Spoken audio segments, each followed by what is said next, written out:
తెలంగాణ వృద్ధులకి, వితంతులకు అందరికీ నమస్కారములండి. మీ అందరికీ వచ్చేసైతే ఒక గొప్ప శుభవార్త.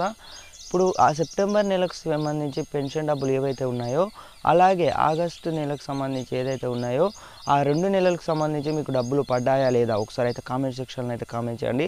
అలాగే మీది ఏ డిస్ట్రిక్టో కూడా కామెంట్ సెక్షన్లో కామెంట్ చేసినట్టయితే నేనైతే మీకైతే కిందనైతే రిప్లైనైతే ఖచ్చితంగానైతే ఇవ్వడం జరుగుతుంది. కాబట్టి ఇదైతే ఖచ్చితంగానైతే నోట్ చేసుకోండి. మనకు ఏదైతే పెన్షన్ డబ్బులు ఏవైతే ఉన్నాయో సెప్టెంబర్ నెలకు సంబంధించి ఇంకా 5 రోజులలో వచ్చేసి పెన్షన్ డబ్బులు అయితే మీ అందరి ఖాతాలో జమ చేయనుందన్నమాట రాష్ట్ర ప్రభుత్వం. ఆగస్ట్ నెలకు కూడా చాలామందికి అయితే డబ్బులు పడలేదని అయితే కామెంట్ సెక్షన్లో అయితే కామెంట్ చేయడం జరుగుతుంది. ఆగస్ట్ నెల అలాగే సెప్టెంబర్ నెలకు ఇంకా ఎవరికైతే పడలేదో ఈ 2 నెలలు కలిపి మీ అందరి ఖాతాలో వచ్చేసి మీ బ్యాంక్ ఖాతాలో వచ్చేసి డబ్బులు అయితే జమ చేయనుందన్నమాట. రాష్ట్ర ప్రభుత్వం వచ్చేసి కొంచెం ఆలస్యమైన కూడా మనకు ఈ నెల 20 తేదీ లోపు అయితే పెన్షన్ డబ్బులు అయితే పడడం అయితే జరుగుతుంది. దసరా పండుగ లోపే అన్ని డబ్బులు ఏవైతే ఉన్నాయో పెన్షన్ డబ్బులు అయితే పడడం జరుగుతుందన్నమాట.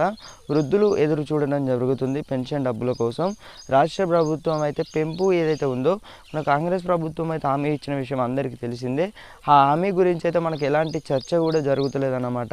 మరి చూడాలి ముందు ఏమైనా మనకైతే అప్డేట్స్ వచ్చినాకైతే నేనైతే మీకు అయితే ముందుగానైతే తెలియజేస్తాను. కాబట్టి మన ఛానల్ ఎవరైతే కొత్తగా చూస్తున్నారో వెంటనే సబ్స్క్రైబ్ అయితే చేసుకోండి. సబ్స్క్రైబ్ చేసుకున్నట్లయితే మేము ఇచ్చే ప్రతి ఒక్క లేటెస్ట్ సబ్జెక్ట్ అనేది కూడా మీరు మిస్ అవ్వకుండా చూడొచ్చు అన్నమాట.